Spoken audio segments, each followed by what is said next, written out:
Well, my dear students, just beforehand I was telling about the meeting of Annie Pearson with her daughter Doris.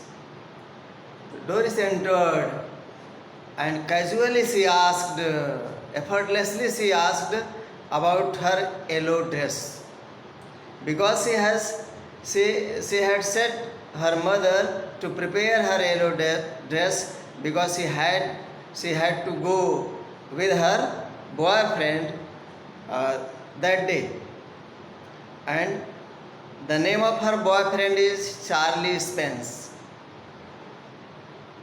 The mother was very angry at her and she said that she had not prepared it, and she also said that she had not prepared the tea, and she scolded her daughter. The mother scolded her daughter very much because she had become a careless girl and she had spoiled herself, and she was going to walk or going to make the fun with her boyfriend,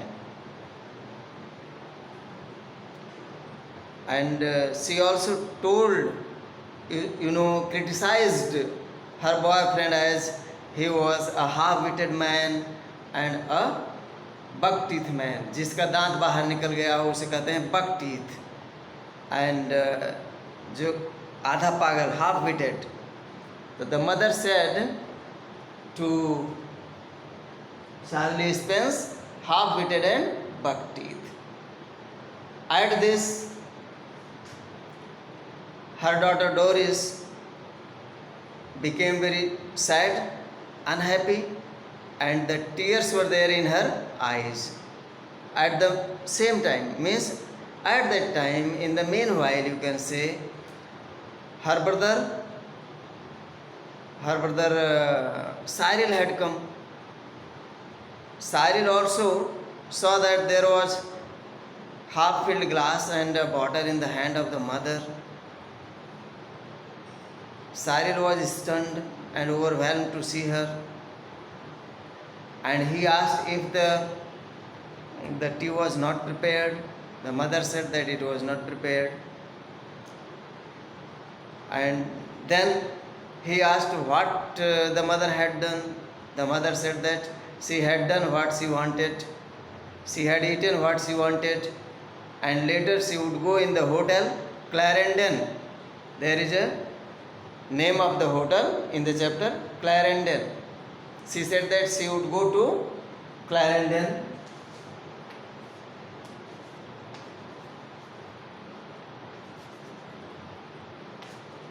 a hotel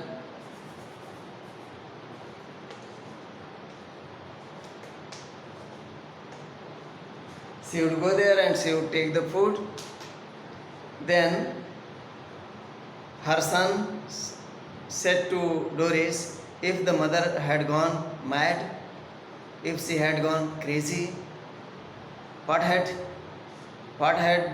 done with her, what was wrong with her? The son said to his sister Doris. Doris said possibly, perhaps she had gone crazy due to the fall. Once the mother had fallen and she had got the hurt on the head. She said perhaps she had gone crazy, and the Doris and Cyril both were very much surprised. They were overwhelmed to see the behavior and manner of the mother. The mother was not now very humble and modest, very sweet and polite. They were very much surprised. At this, they saw that Mr. George had also come. And when Mr. George saw the tears in the eyes of the daughter, So he asked what had gone with her.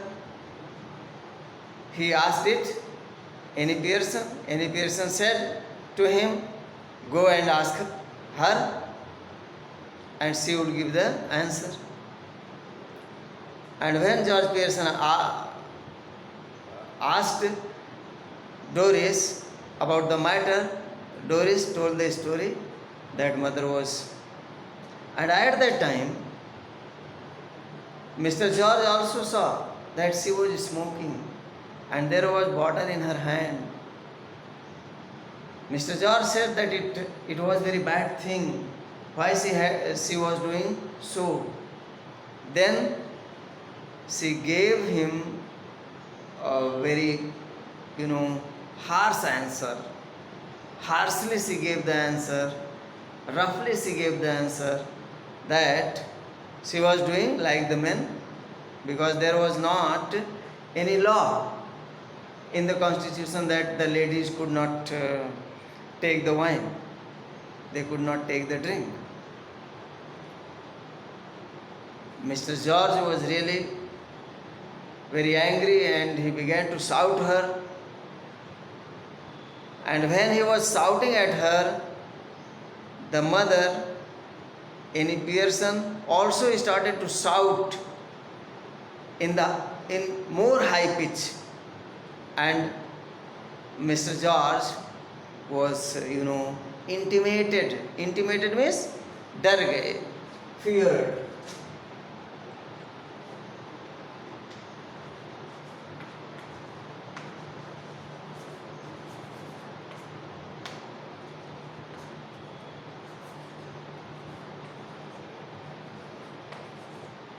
Intimated means feared, डर गए. And at that time, his neighbor, Mrs. Fitzgerald also entered the room. And when she entered in the personality of Pearson. She had gone very soft and sweet, very modest. She entered the room, and when she was at the door, Cyril whispered, फुसफुसा के बोला, किससे? बहन से. Cyril said to Doris whisperingly that a silly old bag had come. Silly old bag.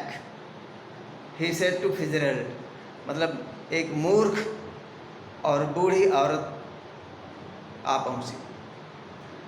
At this, Annie Pearson scolded him, shouted him in very high pitch, बड़े जोर से डांटी. And she said that they would have to learn the manner, how to talk to the neighbors, how to talk the relatives and other people. Then the mother scolded Cyril harshly, and she said that in the future he would not talk like that to anybody, to any friend of his mother. Then he was also intimated. And the mother said, Annie Pearson said, that all the time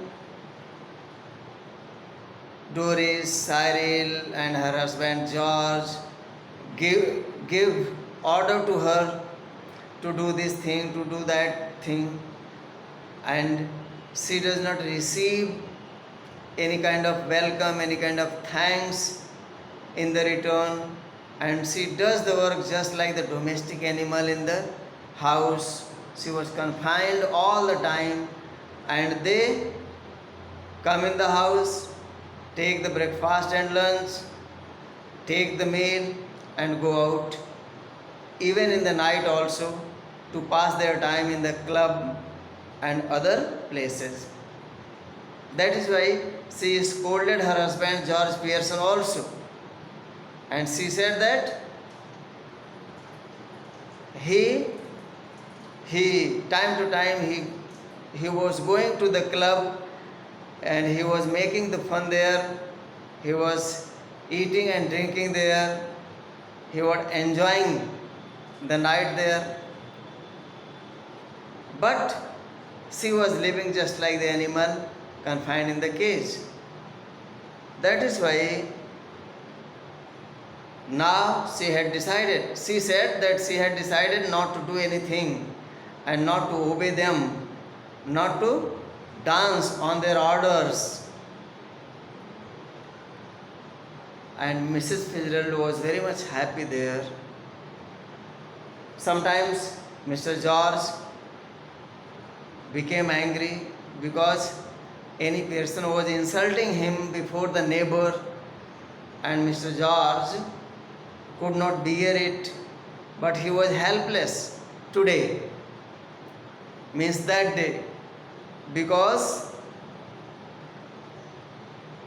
any person had changed her manner and her personality. Now, for some time, Mrs. Fitzgerald said to George, Doris, and Cyril to get away from the home and she would do everything well. At this, George became angry again and he said that nobody should interfere in the matter of his family. But when any person scolded the husband, he was afraid, and all the three went away or got away from the house for some time, from the room for some time. Then Mrs. Fitzgerald was stressing again and again to do this work for some time more, but any person could not do it any longer because she loved her family very much, and she said to Fitzgerald to change the personality again. She wanted to come in her own personality again.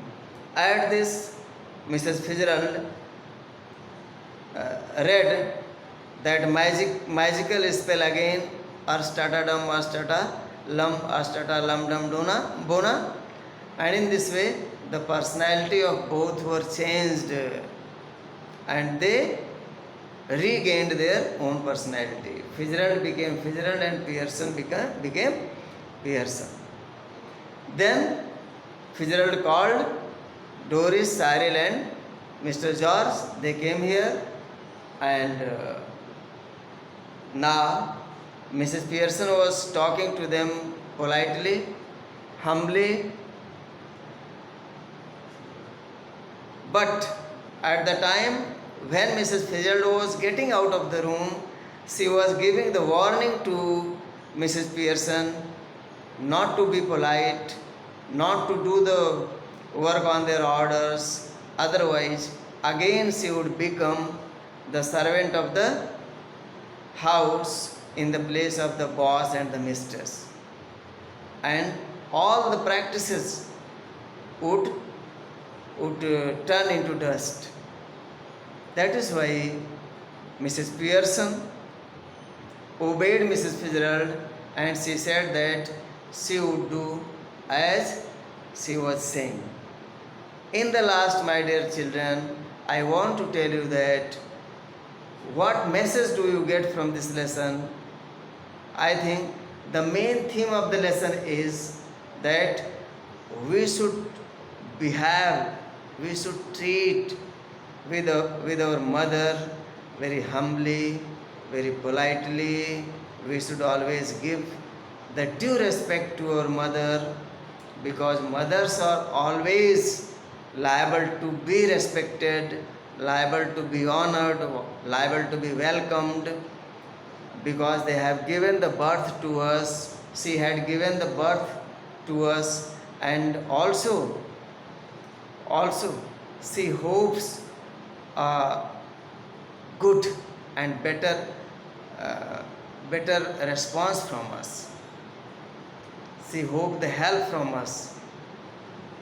My dear students, this is the message for the mothers in this chapter. Thank you very much.